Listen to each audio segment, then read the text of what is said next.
Hello everyone, I'm Anshul Khanna, teaching at Sri Chaitanya Vijayawada Goshala. Today we will be doing the chapter of friction. If you hate friction only because of block on block problem, don't even worry about it. Focus on everything else apart from block on block, cover it up and move towards your need. So without wasting time, let's start friction.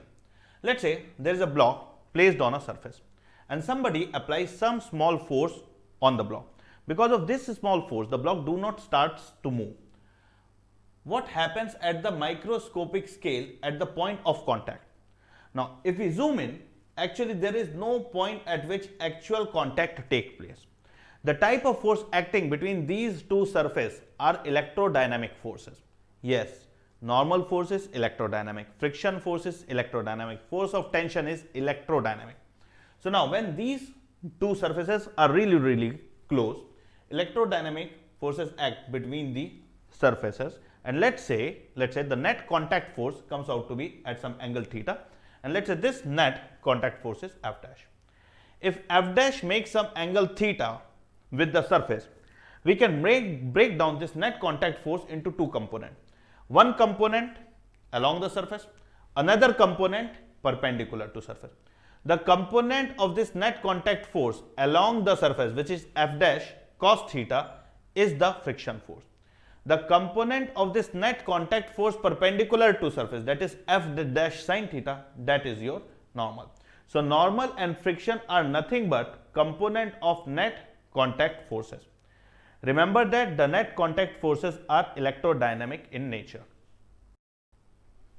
Friction opposes relative motion. Friction opposes relative motion between the surfaces wherever friction is present. Do not think of friction as necessary evil which tries to stop everything and make our life difficult. Friction helps us in walking. So friction just opposes relative motion between the surfaces wherever friction is present. Now let's look on kinetic friction force. Kinetic friction force is the type of friction force acting when there is relative motion between the surfaces. If there is no relative motion between the surfaces, then the type of friction force acting will be static friction force. Here we have to focus the most on problem solving because that is the problem area. But sometimes theoretical question even comes from friction. So that's why let's quickly first do the theoretical part, then we will move on to questions. But remember this line, friction opposes relative motion. It has got no problem with motion, it has got problem with relative motion between the surfaces.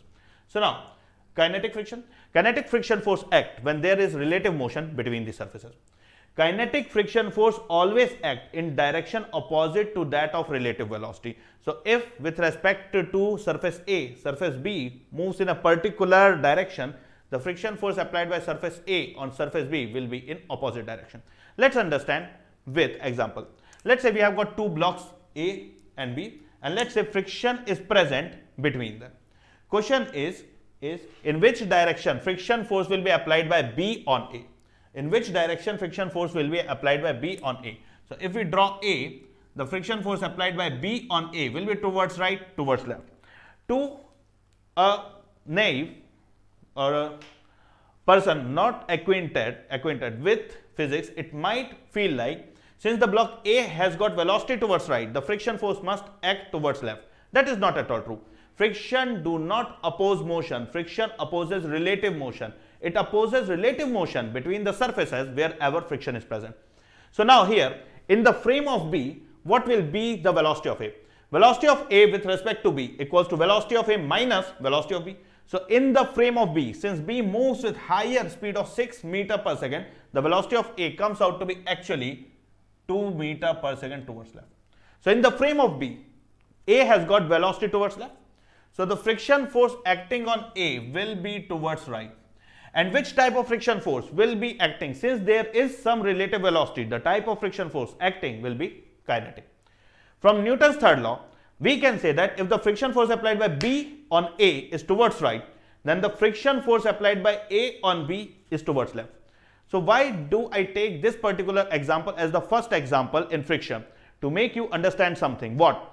Friction force do not always act in direction opposite to velocity. Somebody might think that since A has got velocity towards right, the friction force must be towards left. That is not at all case. Friction opposes relative motion between what? Between the surfaces wherever friction is present. Since in the frame of B, A has got velocity towards left, the friction force act towards right. Next example. Again, let's say you have got two blocks A and B and the surface between them is rough. What will be the direction of friction force applied by B on A? Friction opposes relative motion. In the frame of B, A will appear to move. Velocity of A with respect to B equals to velocity of A minus velocity of B. A will appear to move with a velocity of 2 meter per second towards right.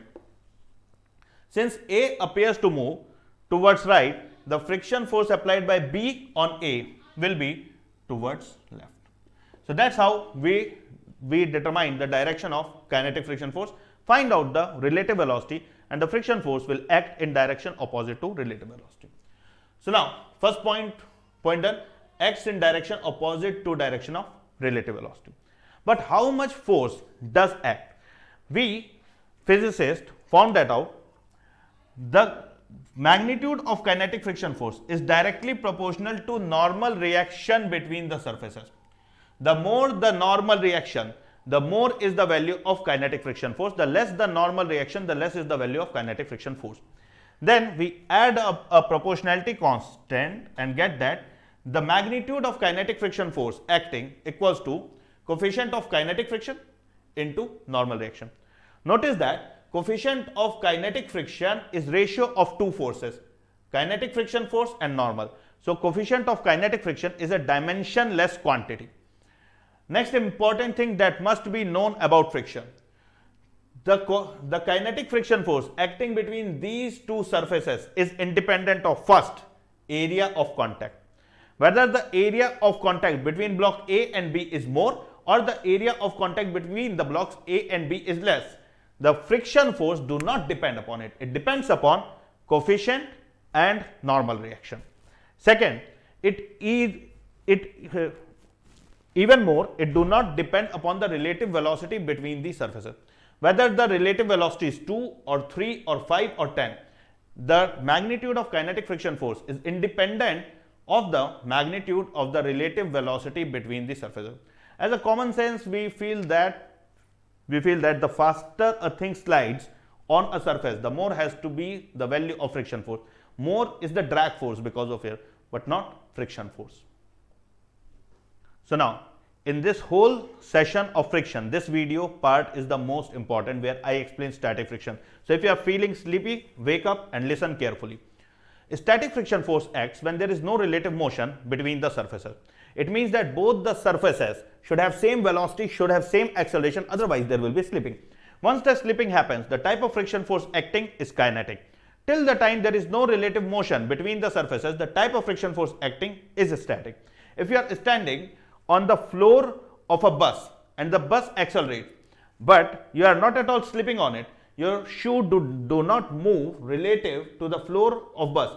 The bus is accelerating, you are accelerating with it. The type of friction force applied by bus on your shoe is a static friction force.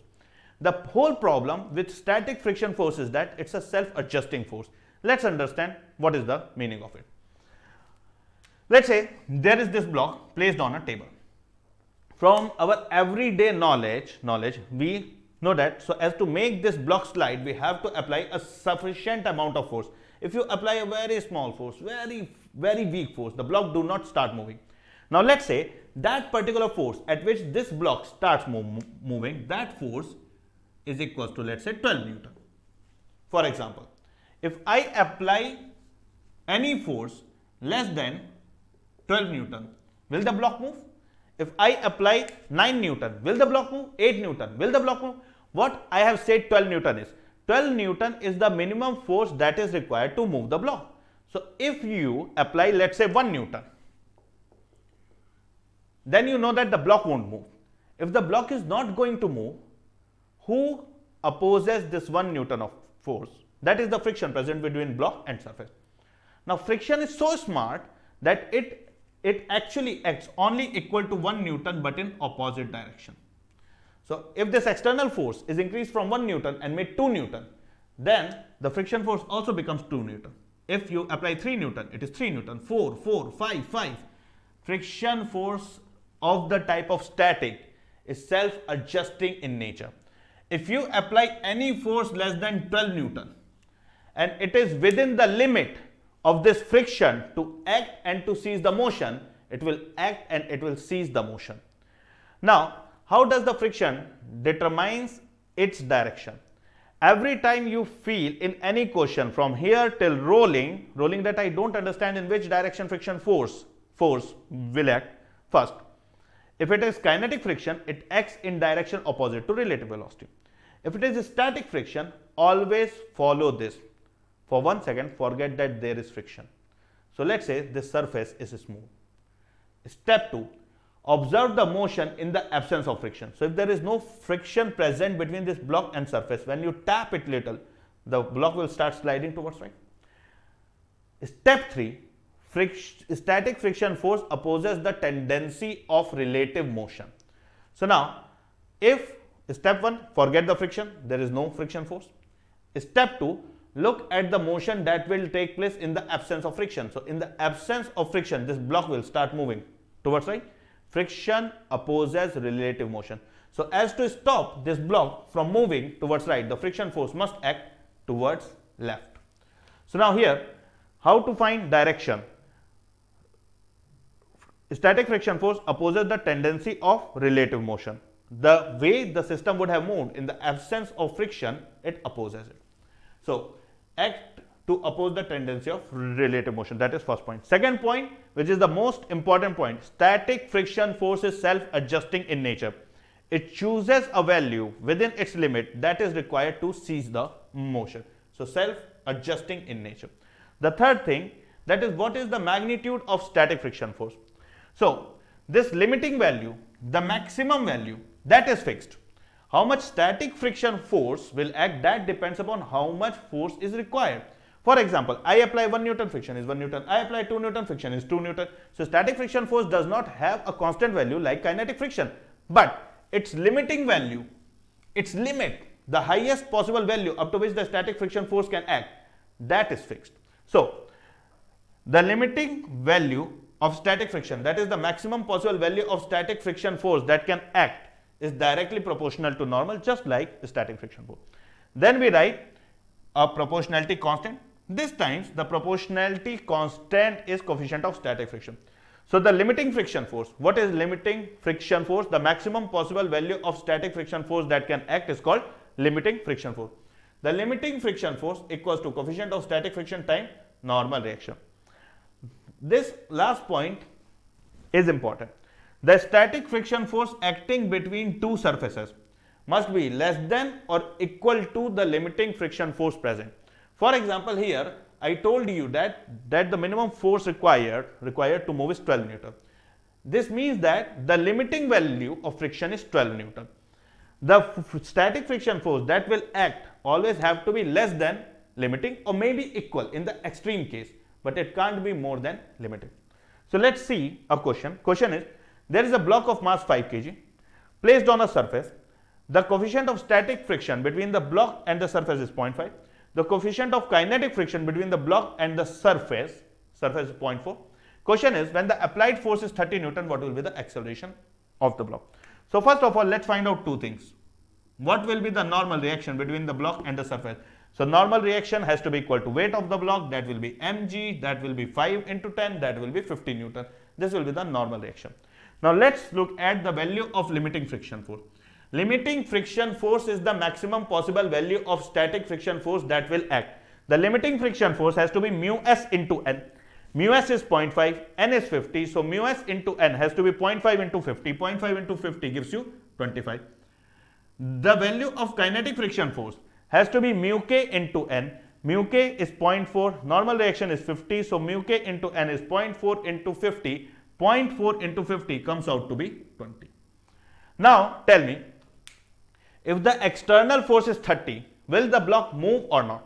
Now understand here, the external force is 30, so it is more than the limiting friction force. The applied force is more than the maximum possible value of static friction force. It is more than its limit.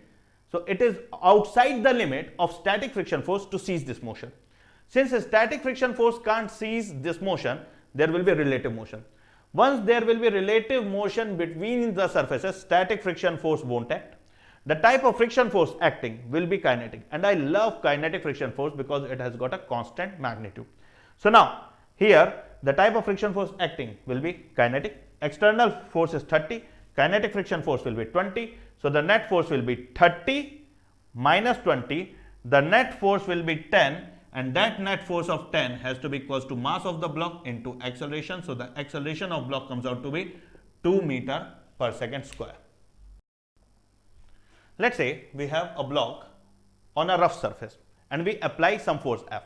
We wish to plot a graph of how will the friction force act for different value of applied force. Now we know that till the time the applied force will be less than the limiting friction force, the block won't slide. Limiting friction force is nothing but the maximum possible value, the limit of static friction force. Now if you apply very small force, friction force will be small. You keep on increasing force, friction force keeps on increasing. The friction force will have the same magnitude as external force till the time the external force do not become equal to limiting friction force.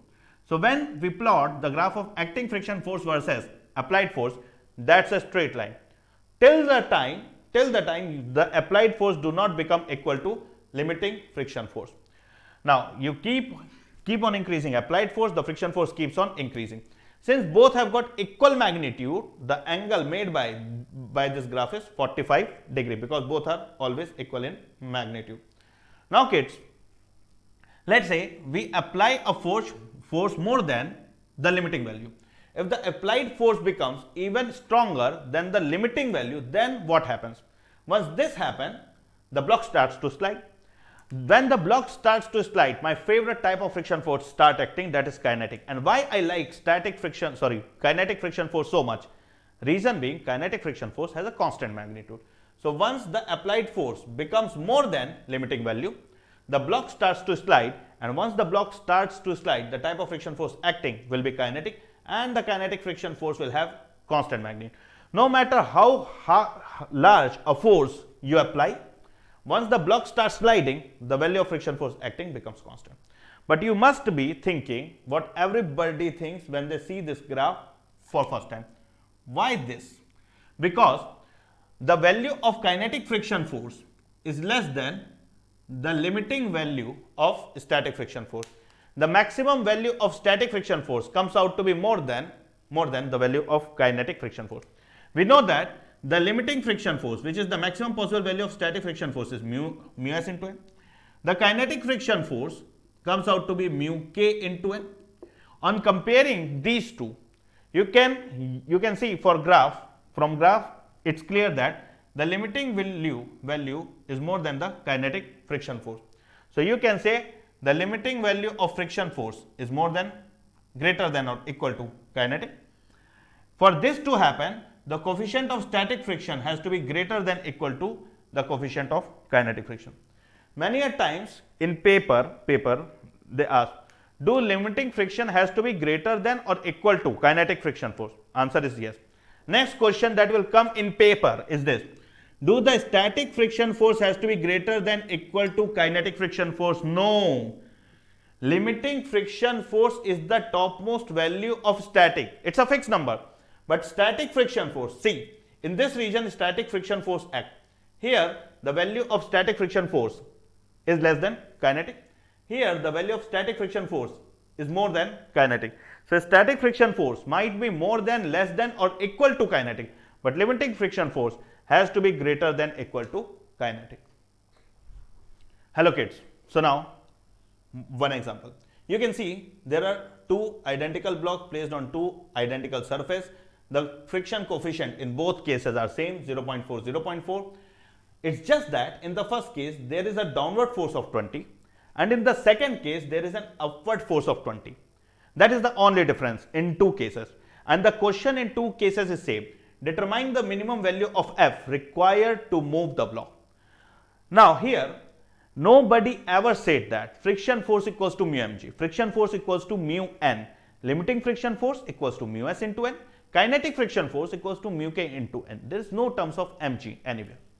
Now in the first case, when the external force is pushing the block down, When the block is being pushed down, because of this external force, the normal reaction between the block and surface increases. In the absence of this force, the normal reaction would have been 5 into 1050. But because of this extra force of 20 downward, the normal reaction here increases from 50 and becomes 70. So now what will be the minimum force required to move the block? The minimum force required has to be more than the limiting friction force, and the limiting friction force will be mu s into n. Mu s is 0.4, n is 70, so the minimum horizontal force that has to be applied is 28. In the next case, same block, same surface, same friction coefficient, everything, but this time we are applying the external force upward. When we apply the external force upward, the force is trying to lift the block. Since the force is trying to lift the block, it will decrease the normal reaction between the block and surface. The normal reaction between the block and surface that would have been 50 Newton will now decrease by 20 Newton and will remain equal to 30 Newton. Now normal is 30 Newton. The minimum force that is required to move it is mu s into n. Mu s is 0.4, n is 30, so the force required is 0.4 into 30, that is 12 Newton.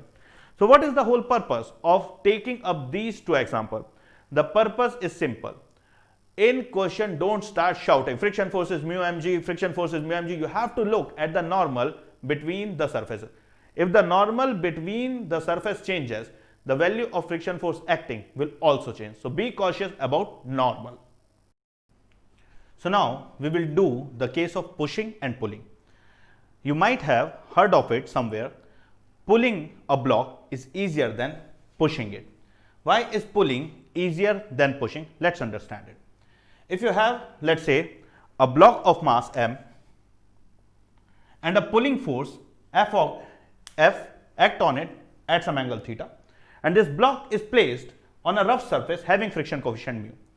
So as to pull the block, so as to move the block, the horizontal component of this external force, the horizontal component, that will be F cos theta, should be greater than the limiting value of friction. So F cos theta should be greater than equal to limiting value of friction. What is the limiting value of friction? Mu n. But here you can't take the normal reaction as mg. Why? Because there is a vertical component of this force as well. And the vertical component of this force, F sin theta, reduces the normal. Now the normal reaction here between the block and surface should be written as mg minus F sin theta. So to move, F cos theta should be greater than equal to limiting friction force. Limiting friction force is mu n. In place of n, substituting mg minus F sin theta, you get F cos theta should be greater than equal to mu times mg minus F sin theta. Bringing the term of F on one side, you get F times cos theta plus mu sin theta should be greater than equal to mu mg. Taking F common and dividing with rest, you get that the force should be greater than equal to mu mg upon cos theta plus mu sin theta. So now let's see the difference between pulling and pushing. In the pulling case, the force came out to be F greater than equal to mu mg upon cos theta plus mu sin theta, because one component of this force vertically upward reduces the normal. In the case of pushing, let's say this is the block of mass m placed on a rough surface having friction coefficient mu, and you are applying force F at some angle theta. Now again, you can break down this force into two components, horizontal component F cos theta and the vertically downward component F sin theta. As it is quite visible, F sin theta increases the normal between the block and the surface. So this time the normal reaction between block and surface should be taken as mg plus F sin theta. So as to move the block, F cos theta should be greater than equal to the limiting friction force. Limiting friction force is nothing but mu n. In place of normal reaction, we will write mg plus F sin theta. So substituting back Fl into the first equation, we get F cos theta greater than equal to mu times mg plus F sin theta. Taking term of F on one side and solving, we get force is greater than equal to mu mg by cos theta minus mu sin theta. Now this is the case of pushing. This is the case of pulling, in which case the force required is more. The numerator in both pulling case as well as pushing case is same. But if we look at denominator, in the pulling case we have got cos theta plus mu sin theta, while in the pushing case in denominator we have got cos theta minus mu sin theta. So the denominator in the pushing case is small. Since the denominator is small, we can say that the force required must be high. That's why pushing is difficult than pulling. So now, two examples which look same but are not same. The first question, find minimum horizontal force required to move the block. There is a block of mass m resting on a surface where the friction coefficient is mu. Second question, find minimum force required to move the block. There is a block of mass m resting on the surface where the friction coefficient is mu. Somebody might say both the questions are different, but there is one key word missing in both questions. The first question is find minimum horizontal force required to move the block. The second question is find minimum force required to move the block. Both the questions are different. So in first case, we have got horizontal. In second case, there is no term as horizontal. So in first case, what is the minimum horizontal force required to move the block? I know that so as to move the block, the applied force must be greater than or equal to the limiting friction force. And you can write the limiting friction force as mu n. And since there is no other external force having any component in vertical direction, I can write this time the normal reaction to be equal to mg. So you get force has to be greater than mu mg, greater than or equal to mu mg to move. So this is the minimum horizontal required force to move the block. Now, next question is find the minimum force required to move the block. From the last heading of pushing and pulling, we have learned that it is easier to move a block when we pull and it is difficult to move when we push. So if they are asking minimum force, not at all horizontal, the overall minimum force that has to be applied to move the block, let's say we apply force at some angle theta. From our solution last time, we have found that this force should be greater than equal to mu mg upon cos theta plus mu sin theta. This is what the force has to be greater than equal to that. Now sir, how to solve? We don't know theta. So here comes maths. If you have z equals to a sin theta plus b cos theta, the maximum possible value of z is maximum, equals to under root of a square plus b square. And this happens when tan theta equals to a by b. So now here,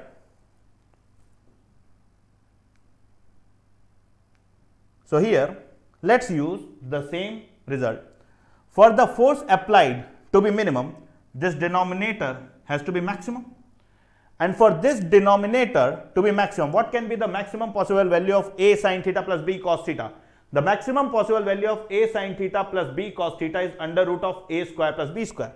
Here, the coefficient of sin theta is mu, the coefficient of cos theta is 1. So the maximum possible value of denominator. When the denominator will be maximum, the force will be minimum. So we get the minimum force required. The minimum force required equals to mu mg upon the maximum value of cos theta plus mu sin theta. And maximum possible value of cos theta plus mu sin theta is under root of 1 plus mu square. Under root of a square plus b square. And when this force applied has to be minimum, this force will be minimum when the angle of action tan theta will be equal to a by b. That is when tan theta has to be equal to mu. So if they ask what is the minimum force required to move, you can say greater than equal to mu mg. So minimum has to be mu mg. What is the minimum force required overall, not horizontal? Then you have to say the minimum force required is mu mg upon under root of 1 plus mu square, and it should act at angle such that tan theta comes out to be mu. Tan theta equals to mu is result of many things in physics. So the second part is very easy to remember. That's why I have written it tan theta equals to mu. So more example.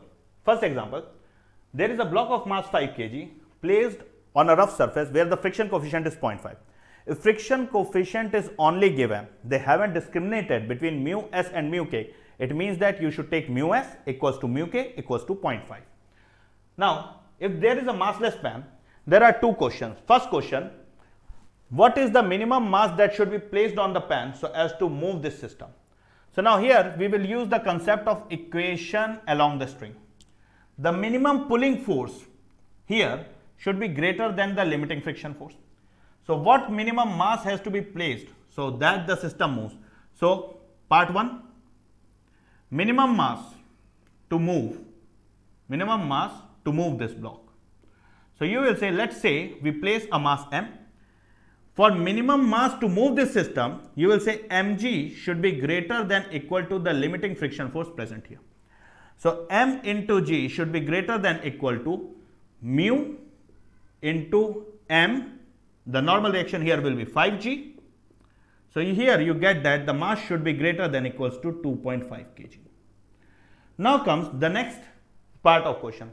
What if somebody places here a mass of 5 kg? So this is a mass of 5 kg.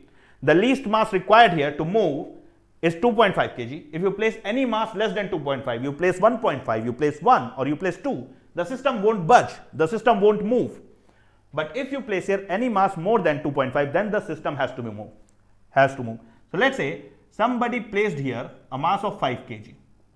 So this is 5 kg. We have also placed here mass of 5 kg. Now what will be the acceleration of the system?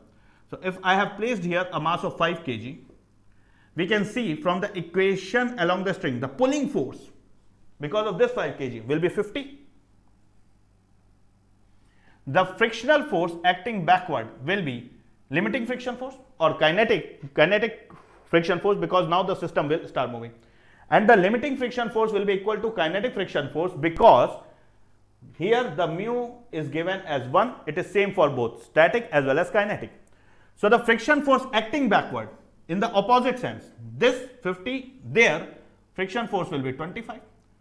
The net force on system in the direction of acceleration has to be equal to mass into acceleration. The mass of whole system is 10 kg, and let's say acceleration comes out to be a. So the acceleration is nothing but 50 minus 25, that is 25, divided by 10, that is 2.5 meter per second square. So this block will have acceleration of 2.5 towards right, and this span with the block will have acceleration of 2.5 downwards.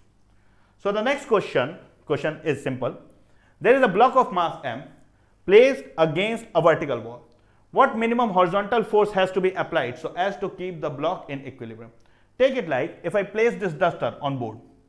If I reduce the force, the duster starts to slip. I have to apply a particular value of force inward so as to keep the duster as red. If I keep on increasing force, it still remains in equilibrium. But if I keep on decreasing force at a particular lower force, it starts to slide down. So question is, what is the minimum value of force required here so that the block remains in equilibrium? Now, who is trying to move this block? The force of gravity. The force of gravity is trying to pull this block downward. For this block not to move downward, the force of gravity mg should be less than equal to the limiting friction force. So friction will be able to prevent the downward motion because of force of gravity. Now what will be the limiting friction force here? Limiting friction force will be equal to mu times normal reaction. And what will be the normal reaction offered by this wall? The normal reaction offered by this wall will be nothing but the external force. Why? If the block is in equilibrium, there are 4 forces acting on it. A force of gravity, a force of friction, a force of normal, and an external force. If the body is in equilibrium, then the net force has to be 0 in all directions. If in horizontal direction, the net force has to be 0, so external force has to be equal to normal force. And the limiting friction force should be greater than mg for it to remain in equilibrium. So now here we can write in place of n f, because f has to be equal to n. So you will say mu into f should be greater than equal to mg, or the force applied should be greater than equal to mg by mu. So this is the minimum horizontal force that should be applied on this block so as to keep this block in equilibrium. So let's solve more questions. So the question here is, there is a block of mass m placed along a vertical wall. The friction coefficient between the block and wall is mu, and a force F acts at some angle theta with the vertical. Question is, determine the maximum and minimum value of F for which the block remains in equilibrium. Now, why are they asking maximum and minimum value of F? Because there is a range of F for which the block will remain in equilibrium. And why do we get a range of F? We get a range of F because static friction force is self-adjusting in nature. So now here we need to consider two extreme conditions. Let's first think for maximum friction force. Maximum value of F. If you are applying maximum possible force, you are pushing with all your might for which the block do not move, you need to think where will be the tendency of motion of block. If you are applying with the maximum possible force in this way, then where will the block will have tendency to go? Since you are applying maximum possible force, one component of this force will be upward and you are applying maximum possible force, so the block will have tendency to go up. Since the block will have tendency to go up, the friction force applied by wall on the block will be downward. So this is a very important part. Students usually miss out and they take it for granted. You have to first visualize what they have asked. If we are solving for the maximum possible value of F, we have to visualize how will the friction force act if I apply the maximum possible force. So the friction force has to be down. Now what will be the forces acting on this block in such a case? First, break down this force F into two components. Vertical component F cos theta, horizontal component F sin theta. There will be a force of normal from the wall. The friction force, since we are solving for maximum force, will be downward and the force of gravity will also be downward. Since the body has to be in equilibrium, the net force has to be 0 in all directions. So in horizontal direction, F sin theta has to be equal to N, and in vertical direction, the upward force F cos theta has to be equal to downward force mg plus F. So you can write F cos theta equals to mg plus F. Since we are solving for maximum possible value of force, the block will be just on the verge of moving. So the friction force acting will have its maximum possible value, that will be limiting friction force. So now here you will write F cos theta equals to mg plus the limiting friction force. We can always write limiting friction force as mu n, and here the normal reaction is nothing but F sin theta. So you get F cos theta equals to mg, and in place of limiting friction force you can write mu n and n equals to F sin theta. Now taking this term mu F sin theta to left hand side and taking F common, you get the maximum possible force that can be applied for which the block remains at rest is F equals to mg by cos theta minus mu sin theta. Second, now let us solve for the minimum possible value of F that can be applied for which the block remains in equilibrium. You have to apply the minimum possible force. So if you are applying the minimum possible force, the least possible amount of force, then the block will have tendency to move down. Since the block will have tendency to move down, the friction force acting on the block will be upward. And let's say this friction force is, since it is on the verge of movement, has to be FL. Now again, if the block is in equilibrium, the net force has to be 0. In which direction? All direction. In horizontal direction, since the net force has to be 0, you will say F sin theta equals to N. In the vertical direction, since the net force has to be 0, you will say the net downward force mg has to be equal to net upward force F cos theta plus the limiting friction force. So you will write equation F cos theta plus F limiting equals to mg. You can write the limiting friction force as mu n, and here you can take the normal reaction as F sin theta. So F cos theta plus mu F sin theta equals to mg. Take F common, you get force that has to be applied minimum so as to keep the block in equilibrium is mg by cos theta plus mu sin theta. More question time. So now first question, there is a card and on the vertical face of card there is a block. You have to determine what has to be the acceleration of card so that this block do not move with respect to card. Given that the friction coefficient between the vertical surface and the block is mu. So what has to be the acceleration of card so that the block remains at rest with respect to card? That is the question. So how to find? See, if the block remains at rest with respect to card, this means that the block and the card have the same acceleration. We need to understand the free body diagram of this block. What will be the forces acting on this block? So let's assume this block has a mass m. Since the block has a mass m, a force of gravity mg will be acting on the block downward. The friction will be stopping it from slipping down, so the friction force must be acting upward. And there will be a normal acting in horizontal direction from the wall. And under the influence of these three forces, it do not move vertically, it moves only horizontally with an acceleration A. So first equation you can make, the net force in direction of acceleration has to be equal to mass into acceleration. So normal reaction has to be equal to Ma. For block not to slide down, the limiting friction force should be greater than equal to mg, and you can write the limiting friction force as mu n. So mu n has to be greater than equal to mg. Substituting ma in place of n, we get mu ma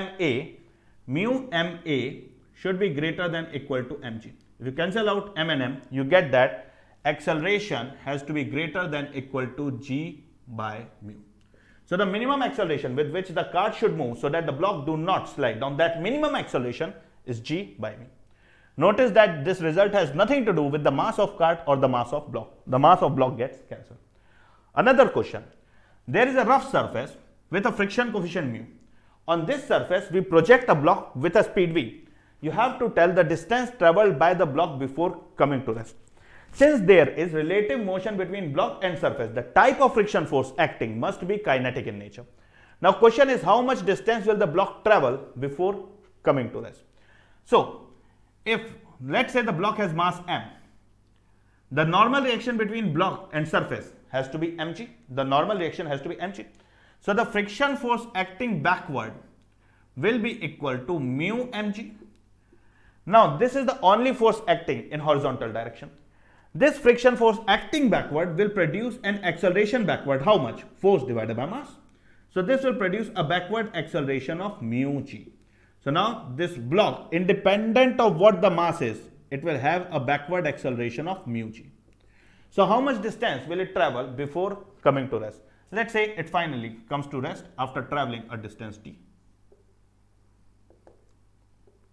So you can use the third equation of motion. Final velocity square minus initial velocity square equals to 2 times acceleration. If I have taken that direction as positive, this is negative, minus mu g into d. So the distance it travels before coming to rest is mu v square by mu g. This is an important result. Reason being, this is asked sometimes. If you have a truck and a car,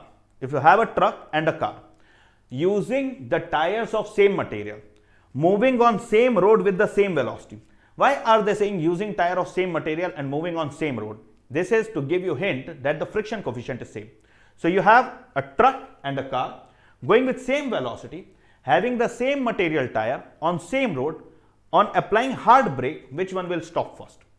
So here the answer is both the truck as well as car will stop at the same distance, because the stopping distance has nothing to do with mass, because the deceleration provided by friction has nothing to do with mass. So now, new heading, angle of repose. If you have a plank hinged at one end and a mass m block placed over it, if you start increasing the angle, for a small angle the block do not slide. You keep on increasing angle, there is a particular angle at which the block starts to slide. This particular angle at which the block starts to slide is called the angle of repose. How to find it? Let's say the friction coefficient between the plank and the block is mu. As you keep on increasing angle, the component of force of gravity pulling it down keeps on increasing. How do I know? Let's look at the forces acting on this block.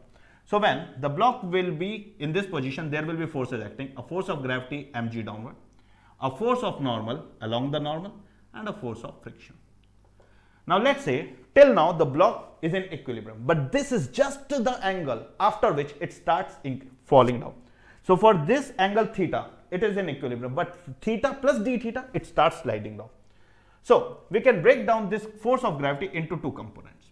One component along the incline, we know that comes out to be mg sin theta, and one component perpendicular to incline, that comes out to be mg cos theta. If the block is still in equilibrium, the net force on the block has to be 0. In which direction? In all directions. So you can balance out forces along the incline and perpendicular to incline. Along the incline, balancing out forces, you will say mg sin theta equals to limiting friction force. Sir, how dare you write limiting friction force? You don't know that the block is just in the tendency of motion. It is. We are finding the angle of repose. Angle of repose is the angle at which the block just starts to slide down. So at this particular angle, the friction force must be acting maximum to its limit. So that's why limiting friction force. Second, making equation in direction perpendicular to incline and balancing the net force to be 0, you can say the normal reaction has to be equals to mg cos theta. Now, in place of limiting friction force, you can write, mu mg cos theta. Technically, you should write mu n, but normal reaction equals to mg cos theta. So, I have directly written mu mg cos theta. Cancelling out mg on both the side, you get tan theta equals to mu, or this gives us that the angle of repose theta equals to tan inverse mu. This is the theory of angle of repose. Now, why I have left space here? To explain something. Let's say beta friction coefficient between an incline and the block is 1 by root 3. If the friction coefficient is 1 by root 3, then the angle of repose tan theta has to be equal to 1 by root 3. So, on equating, you get theta equals to 30 degree. It means that till the time the angle of incline will be less than 30, the block won't slide down. So, for angle of incline 20, it won't slide down. 25, it won't slide down. 35, yes, it will slide down. So, till the time the angle of incline is less than the angle of repose, the block remains in equilibrium. When the angle of incline is more than the angle of repose, only then the block starts sliding down. So, now here, for tan theta less than mu, if theta is the angle of incline, for tan theta less than mu, block is in equilibrium. Okay. For angle of incline theta, tan theta greater than mu, the block slides down. So, remember that theta, the angle of repose is nothing but tan inverse mu. Till the time tan theta is less than mu, the block is in equilibrium. For tan theta greater than mu, then the block starts sliding down. When the block starts sliding down, what is the acceleration? When the block is at rest, what are the forces? We will learn in the next slide. So, now let's discuss the two cases when the angle of incline is greater than the angle of repose and when the angle of incline is less than the angle of repose. The first case, let's say the angle of incline theta is less than the angle of repose. Then tan theta will be less than mu. Since tan theta is less than mu, the block will remain in equilibrium. The block won't slide down at all. Since the block is in equilibrium, the component of force of gravity trying to pull it down, that is mg sin theta, is balanced by the friction force acting up the incline. So, in such a case, the friction force acting should be equal to mg sin theta. Remember that it won't be equal to limiting value. It won't be equal to mu mg cos theta. Static friction force is self-adjusting force. It provides the value which is required to keep the system in equilibrium. No doubt here, the maximum possible value of friction force, the limiting friction force, will be mu mg cos theta. But since the force required to keep the block in equilibrium is mg sin theta, the friction force acting will be equal to mg sin theta. The normal force acting will be equal to mg cos theta. Normal force acting will be equal to mg cos theta. This is many a time asked, what is the force applied by, if tan theta is less than mu, what is the force applied by incline on block? Now, when they ask what is the force applied by incline on block, students sometimes think they are asking about normal. Sometimes they think they are asking about friction. Actually, when they are asking what is the force applied by incline on block, they are asking about the net contact force. So, now the force of friction is up the incline, mg sin theta. The force of normal is perpendicular to incline, mg cos theta. What will be the resultant of these two forces? The net contact force, which is nothing but resultant of friction force and normal force, which comes out to be exactly upwards. Why? We'll explain in a second, but this comes out to be under root of friction force square plus normal force square. Now, when you write here friction force as mg sin theta whole square and normal force as mg cos theta whole square, sin square theta plus cos square theta becomes 1. So, you get under root of m square g square, that comes out to be mg. How do you know direction, sir? I know direction has to be upward from the simple argument. On a block, two things apply force. One of them apply a force F towards right, and the net force is 0. In which direction other force must be acting and how much has to be its magnitude? Once more, repeating the question. If there is a block in space, it is at rest, and only two forces are acting on it. One force F acts towards right. In which direction and of what magnitude other force must be acting so that the net force is 0? So you will say equivalent opposite. Similarly, on this block, only two things apply force. A force of gravity and a force because of incline. The force of gravity acts downward mg. So the net force because of incline has to be equal and opposite to the force of gravity. So the resultant of this normal and friction force has to be equal to force of gravity upwards, mg. Next question. What if the angle of incline, next case, is more than the angle of repose? If the angle of incline is more than the angle of repose, or tan theta is greater than the friction coefficient present between the block and the incline, then the block can't be in equilibrium. In such a condition, the block slides down. Since the block slides down, I can say with 100% guarantee this time the friction force acting must be its maximum possible value, that is mu mg cos theta. So what will be the acceleration of this block as it slides down? So you will say, to get the acceleration of this block as it slides down, we need to look at the forces acting on it. Now here, the component of force of gravity acting downward will be mg sin theta. The friction force acting up the incline will be mu mg cos theta. The net force downward will be mg sin theta minus mu mg cos theta. The net force downward will be mg sin theta minus mu mg cos theta. So the acceleration has to be how much? Force divided by mass. So the acceleration comes out to be g sin theta minus mu g cos theta. So you can take g common. The acceleration in this case is g times sin theta minus mu cos theta. So next question. There is an incline which have a block placed on its top. The height of incline is h and inclination is theta. It is given in the question that tan theta is greater than mu. You have to find what will be the velocity of block on reaching the base, and second part, how much time it will take for block to reach the base of incline. So now here, how to solve this particular question? It is quite easy question.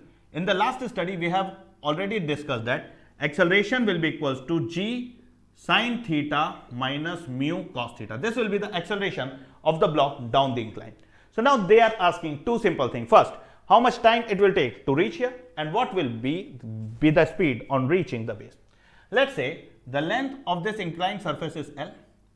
You can very well say that sin theta equals to h by L, or the length of this inclined surface will be equals to h by sin theta.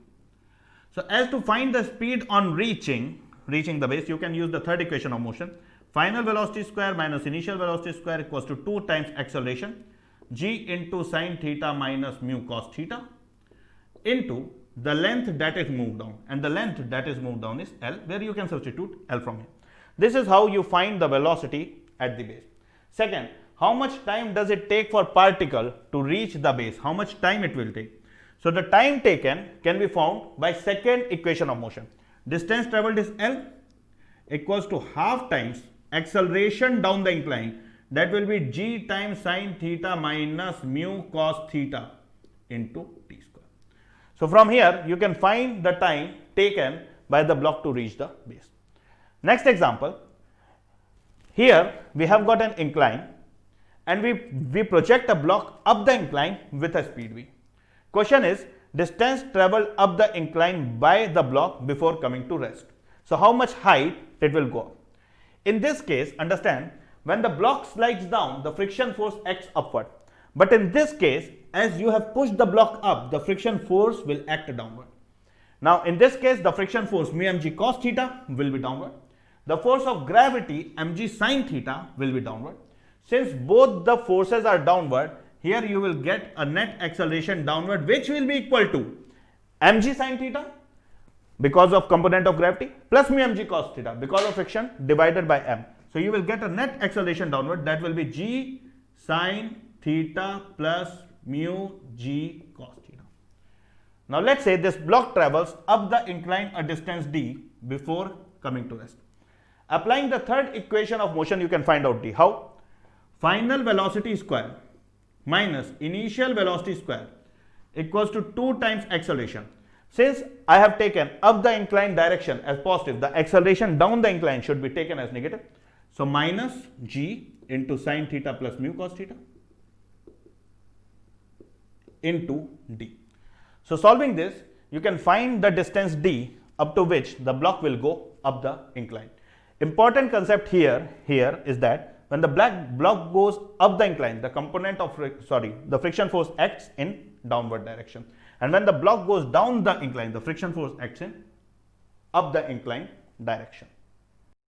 So this brings us to the last two examples in friction. The first example, there is a parabolic surface given by equation y equals to x square, and there is an insect which tries to rise up this parabolic surface. If the friction coefficient between the foot of this insect and the parabolic surface is mu, your question is to what maximum height the insect will be able to rise within the parabolic surface. So first thing first, why can't this insect keep on rising up to infinity? The answer is simple, because as the insect moves up, the angle of inclination keeps on increasing. The maximum height up to which the insect will be able to walk continuously being in equilibrium is the place where the slope of the curve, which is tan theta, becomes equals to mu. Till the time the angle of inclination theta is less than the angle of repose, the insect will be able to climb up to the place where the angle of inclination becomes equals to angle of repose. So how to solve it? Quite simple. In the chapter of applications of derivative, you must have learned that dy by dx is nothing but slope of the curve. If you differentiate it both the side, you will get here dy by dx to be 2x, and this is equals to tan theta. The insect will be able to rise up to the place where the slope, which is 2x, which is tan theta, becomes equal to angle of repose, and tan of the angle of repose is mu. So here you can write it can go up to a maximum possible x coordinate where 2x becomes equals to mu, or x becomes equals to mu by 2. If the maximum possible x coordinate is mu by 2, what will be the maximum possible y coordinate? Because the maximum possible y coordinate is the height. So in place of x in this equation, substitute mu by 2. So the maximum possible y coordinate will be mu square by 4. So this is the maximum possible height that the insect can gain above the reference line. Okay, this is the first question. Second question, determine the maximum volume of sand that can be placed over a circle of radius r. Whenever you have seen sand, it's always in conical shape. If you take salt and pour it on table, it again take up a conical shape. So question is, what is the maximum volume of sand that can be placed over a circle of radius r? So if you keep on stacking sand in the conical shape, as the height of cone increases, after a particular height, the sand on the sides start to slip down. So what can be the maximum possible height? Here the maximum possible angle of inclination can be equal to angle of repose. So you can say the maximum possible tan theta, which is equals to tan of the angle of repose, equals to h by r, and which in turn equals to mu. So the maximum possible height of this cone comes out to be mu r. So the volume of sand that can be stored, we know that the volume of cone is 1 by 3 pi r square into h. So the maximum possible volume of sand that can be stored within this cone is 1 by 3 pi r square into the height, that is mu r. So this is the maximum possible volume of sand that can be stored up. So you get 1 by 3 pi mu r. The type of question coming from friction in NEET are theoretical, they are simple, and if solving is required, it's a simple solving case. Do not leave out the topic because you don't know block on block, and leave out block on block. Don't even worry about it. Keep preparing hard, All the best. Bye bye.